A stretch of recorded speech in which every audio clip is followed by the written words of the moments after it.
ஒரு தாய்மார் கஷ்டம் எங்க போவாங்க? தாய்க்கு கஷ்டம் வந்தா ஒரு தாய்மார் கஷ்டம் வந்தா வரல, கணவரை காணவில்லை, கைலாவே இருக்கு போச்சு.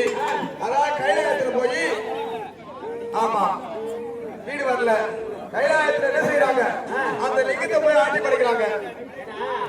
அவங்களே கஞ்சா வெடிய ஆமா நிலவரி கொண்டவன் கூத்திக்கல்ல ஆமா அவனி வெடிய கணவனை காணவில்லை, அந்த லிங்கத்தை போய் ஆட்டி பாக்குறாங்க.